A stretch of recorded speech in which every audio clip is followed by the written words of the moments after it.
नमस्कार दोस्तों। आइए इस वीडियो में हम इन्वेंचर ग्रोथ एंड सिक्योरिटीज की कंप्लीट एनालिसिस करते हैं।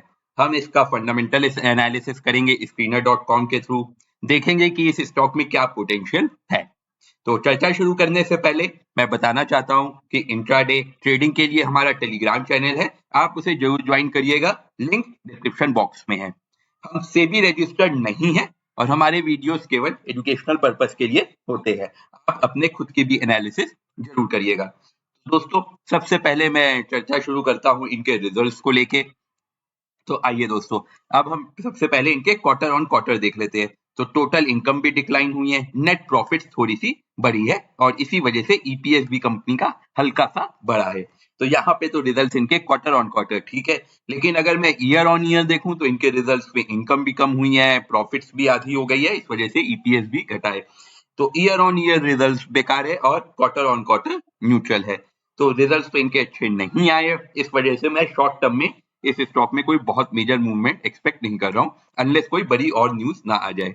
अगर मैं लास्ट क्वार्टर के देखूं मार्च 2022 के, वहां पे भी इनकी नेट प्रॉफिट डिक्लाइन हुई थी और सेल्स भी डिक्लाइन हुई थी। तो मतलब कंपनी अपने रिजल्ट्स अच्छे पोस्ट नहीं कर रही है पिछले 2 क्वार्टर से।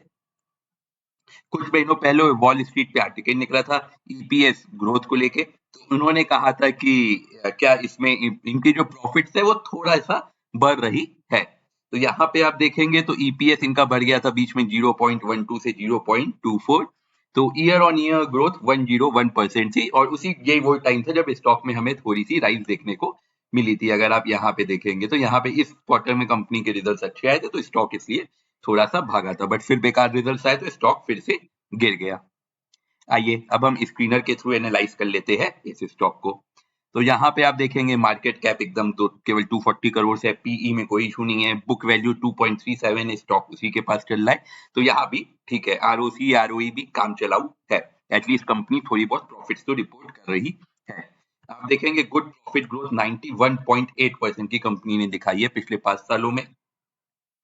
और क्या इश्यूज है दोस्तों कंपनी के? अगर आप पीई देखेंगे तो जो इनके पीएस है उसमें कोई थोड़ी सस्ती है, तो यहाँ पे उतना कोई वो नहीं है। क्वार्टरली रिजल्ट्स को अब मैं देखूं दोस्तों, तो जून 2019 में इनकी सेल 7.14 की थी, फिर इसी के ही आसपास रही मार्च 2021 और जून 2021 में थोड़ा सा क्रॉस हुई, फिर थोड़ा सा गिरने लगी दोस्तों, फिर बढ़ी, फिर लास्ट क्वार्टर में 8.2 आई। तो इसके आप देखेंगे कि पिछले 2 सालों में कंपनी ने एक भी तरह की ग्रोथ नहीं की है। ऑपरेटिंग प्रॉफिट्स आप देखेंगे दोस्तों तो बीच में यहाँ पे मार्च 2021 क्वार्टर में इन्होंने बहुत अच्छी दिखाई थी, लेकिन फिर उसको सस्टेन नहीं कर पाई बिल्कुल भी। यहाँ पे देखिए 11.49 करोड़ से कम होके वापस ये 3 करोड़ पे पहुंच गए और नेट प्रॉफिट्स आप देखेंगे तो वो भी काफी कम हो गई। तो बीच में यहाँ पे अदर इनकम्स की वजह से इनकी प्रॉफिट ज्यादा बढ़ी थी। और ओवरऑल आप देखेंगे अगर पिछले कंपनी का 10 सालों का रिकॉर्ड, तो कंपनी के यहाँ पे देखेंगे तो सेल्स यहाँ पे 312 करोड़ की दिखाई थी, कुछ इन्होंने एडजस्टमेंट्स किए होंगे, एसेट्स एसेट्स बेचे होंगे इस वजह से। तो ओवरऑल देखेंगे तो आप पिछले 10 सालों में कंपनी की ग्रोथ जीरो है, ऑपरेटिंग प्रॉफिट्स में भी कोई चेंज नहीं है। तो इस टाइप के दोस्तों स्टॉक को मेरा तो पर्सनल सजेशन है कि हमने फंडामेंटल एनालिसिस के बाद हमें अवॉइड करना चाहिए। नेट प्रॉफिट्स भी आप देखेंगे तो कभी माइनस, कभी ऊपर, कभी नीचे, तो लॉन्ग टर्म के लिए तो आप इस स्टॉक को बिल्कुल भूल जाइए। अब आपको अगर पेनी स्टॉक्स में इन्वेस्ट करने का बहुत ज्यादा मजा आता हो, केवल तभी इस स्टॉक को कंसिडर करिएगा। तो आपको दोस्तों यहाँ पे देख लीजिए, ये जो एक मैंने ट्रेंड लाइन बनाई है, ये एक अच्छा स्ट्रॉन्ग सपोर्ट एरिया है स्टॉक के लिए 2.39। तो आप 2.3 रुपीज का एक स्टॉप लॉस मेंटेन करके इसमें पोजीशन बना सकते हैं अगर आप इंटरेस्टेड है तो। और टारगेट्स की मैं बात करूं दोस्तों, तो स्टॉक का जो पहला टारगेट निकल के आ रहा है वो यहाँ पे निकल के आ रहा है। ये लेवल है आपका 3.4 के पास, उसके ऊपर ब्रेकआउट दिया तो 4.5 और फिर 6.5। तो ये आप अपने टारगेट्स लेके चल सकते हैं। बट रिजल्ट्स और वो सब देखते हुए शॉर्ट टर्म में मुझे कोई पर्सनली मुझे लग रहा है कि कंपनी में कोई बहुत ज्यादा ग्रोथ के चांसेस नहीं है।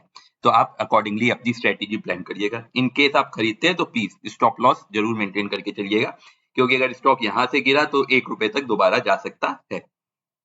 और आप अगर इसका मैक्स चार्ट देखेंगे ऑल टाइम, तो 8 रुपए तो कंपनी का ऑल टाइम हाई है, फिर गिरता है तो 0.4 पैसा भी बीच में चला गया था। तो एज सच कंपनी का कभी भी कंसिस्टेंट परफॉर्मेंस नहीं रही है। ये थी दोस्तों मेरी एनालिसिस। उम्मीद है आपको वीडियो पसंद आया होगा। आप हमें लाइक और सब्सक्राइब कीजिए, सोशल मीडिया स्पेशली टेलीग्राम पे फॉलो करिए। वीडियो देखने के लिए बहुत बहुत शुक्रिया दोस्तों। आपका दिन शुभ हो। धन्यवाद दोस्तों।